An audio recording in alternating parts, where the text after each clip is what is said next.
সাদিয়া রাদিয়াল্লাহু তাআলা আনহা বলতেছেন, মুহাম্মদকে আনার পর, শিশু মুহাম্মদকে আনার পর আমার গাভীগুলার ওলানের মধ্যে যেন দুধ দিয়ে পড়ে গিয়েছে। সুবহানাল্লাহ। কেমন ভাবে উম্মত হয়েছেন শুনেন। নবীজি সাল্লাল্লাহু আলাইহি ওয়াসাল্লাম একদিন হালিমাকে বলতেছেন, ও আমার দুধমা হালিমা, আমার ভাই কান্না করতেছে, কি ব্যাপার, কেন কান্না করে? আমলের মধ্যে কিছু বকরি রেখে দিয়ে আসছিল ঘাস খাওয়ার জন্য, সেই বকরি থেকে একটা বকরি পাওয়া যাচ্ছে না। এইবার মুহাম্মদুর রাসূলুল্লাহ সাল্লাল্লাহু আলাইহি ওয়াসাল্লাম শিশু মুহাম্মদ বলে, আম্মা জান, আমি তো অনেকদিন যাবত অসুস্থ, এই জন্য আমি যাইতে পারি না, কি হয়েছে? বলে, একটা বকরি হারানো গিয়েছে, পাওয়া যাচ্ছে না। এইবার শিশু মুহাম্মদ বলে, কেন?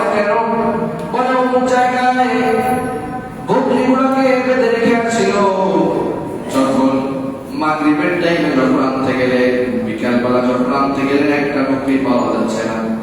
এইবার শিশু মুহাম্মদের মেধার মধ্যে ধরলো যে, হায় হায়, ওই যে জঙ্গলের মধ্যে আমি হিংস্র প্রাণী দেখেছি, হিংস্র প্রাণীরা সেই আমার পায়ের বকরিটাকে নিয়ে গিয়েছে, দাঁড়াও আমি একটু পরে যাব। যাওয়ার পরে শিশু মুহাম্মদ বলতেছে, মা, আপনার কোনো চিন্তা নাই, আপনার কোনো পেরেশানি নাই, আপনার বকরি আমি এনে দিব।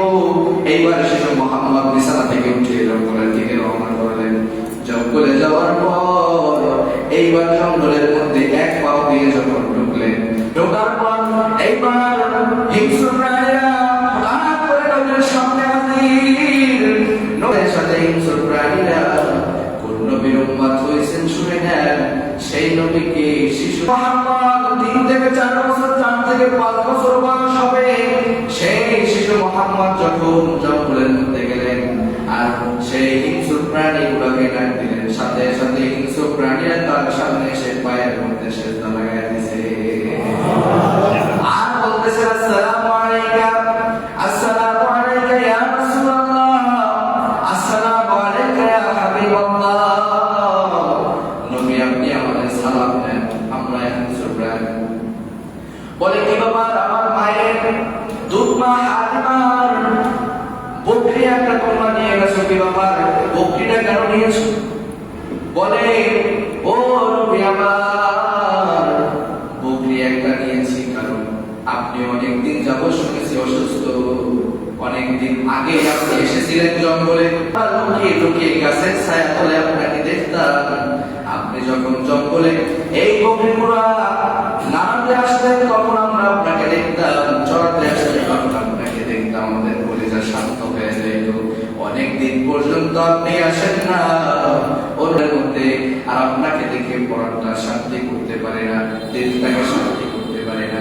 এই জন্য আমরা একটা বুদ্ধি করেছি, একটা প্ল্যান করেছি যে ওই যে বকরিগুলো আছে, ওই বকরিগুলো থেকে একটা বকরি যদি আমরা নিয়ে তারপরে আমরা লুকায় রাখি, এই বকরি খোঁজার জন্য আপনি জঙ্গলে আসবেন, আর আমরা আপনাকে এক নজরে দেখে আমাদের দিলটা শান্ত করব।